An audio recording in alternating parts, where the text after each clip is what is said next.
President के सामने हैं, अल्ताफ बुखारी साहब मोहताज तारो बिल्कुल भी नहीं है, एक कामयाब ताजिर भी हैं, लेकिन पॉलिटिक्स आते आते काफी उतार चढ़ाव इन्होंने देखा। बहुत बहुत शुक्रिया अल्ताफ बुखारी साहब ज्वाइन करने के लिए।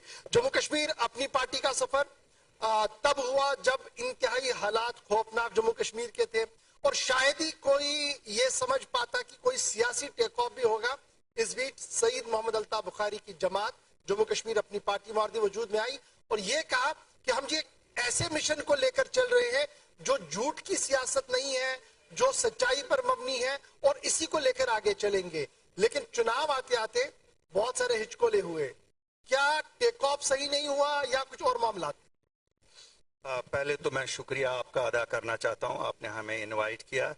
मैं गुलिस्तान नेटवर्क को मुबारकबादी देना चाहता हूं जो ये कॉन्क्लेव्स आप कर रहे हैं। अल्लाह करे ये कॉन्क्लेव्स होते रहे, क्योंकि exchange of ideas and opinions democracy की रूह है। आपने सवाल किया कि आप जिस वक्त आए वो निहायत ही नाजुक मौका था। बिल्कुल सही बात है। 2020 8 मार्च को जब इस जमात ने जन्म लिया, हम उस 5 अगस्त 2019 के बाद आए जब शब खून हुआ था। हमारी जो 200 साल पुरानी रियासत थी वो हमसे छिन गई थी। हमारे नौजवान बुजुर्ग जेलों में थे, दुकानें, ट्रांसपोर्ट सब बंद था, मफलूज हो चुकी थी जिंदगी। जो सियासी रहनुमा थे कुछ तो जेलों में थे, कुछ घरों में चुप बैठे थे। हम ख्याल दोस्त, हमने सोचा ये वक्त है जब लोगों को जरूरत है हमारी। अगर इस वक्त नहीं तो तब कब? काफी गुफ्त शनीद आपस में हुई, हर पहलू पे नजर डाली गई।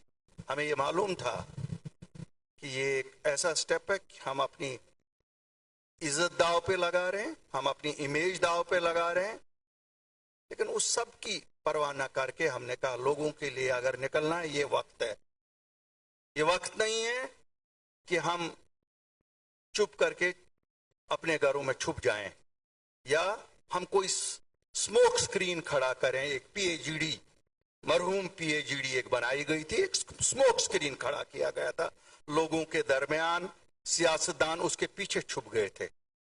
हम अपने आप को सियासतदान नहीं, खिदमतगार समझते हैं। जो लोग हम जमा हो गए, खिदमतगारी की जज्बे से हम लोग सामने आए। मैंने कहा कुछ लोगों ने 50 साल की अपनी सियासी जिंदगी को दाव पे लगाया। शायद मेरी तो बहुत छोटा सा सफर था, लेकिन अच्छा सफर था, मीठा सफर था, और मुझे लगता है अच्छी यादें मुझे भी थी और लोगों को भी मेरी अच्छी यादें थी। शुक्र अल्हम्दुलिल्लाह हमने जमात बनाई, और जिस वक्त हमने 8 मार्च को जमात बनाई, मुझे याद है मुझसे सवाल किया गया क्या जरूरत थी, यहाँ तो काफी जमातें थी, गिनने को काफी थी, लेकिन सब घर में बैठे थे। सब सोच रहे थे शायद पीएचडी हल है सब चीज का। उस वक्त भी हमें मालूम था कि अगर हम चुप बैठे, 370 5 अगस्त को उठाया गया था, स्पेशल स्टेटस खत्म किया गया था, लोग कोई भी आ सकता था पूरे हिंदुस्तान में से, जम्मू कश्मीर में जमीन खरीद सकता था, कोई भी आ सकता था, नौकरियां कर सकता था। छूट तो चली ही गई थी।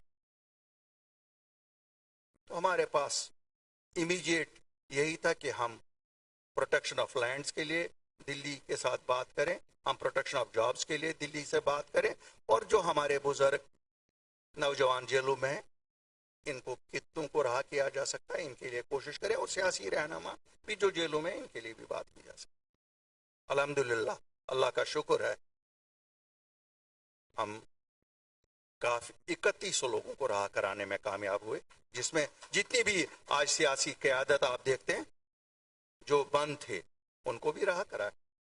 हमने तो ये नहीं देखा कि सियासी भेदभाव के बुनियाद पर था, ये इंसानियत का भी इनिशिएटिव था।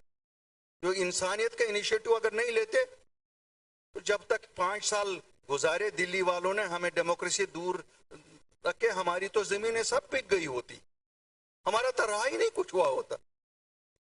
الطاف صاحب ہم گئے, ہمت کی, بہت ہمت کی, اس کے لیے ہمت چاہیے. جموں کشمیر سے دلی جانا اور دلی میں باجپا کے وزیر اعظم سے ملنا, باجپا کے ہوم منسٹر سے ملنا, اور انہی لوگوں سے جنہوں نے 5 اگست کو چھرا گھونپا تھا, جنہوں نے ہم سے ہمارا سب کچھ چھین لیا تھا. اس کے لیے ہمت اشفاق صاحب چاہیے تھی. تو یہ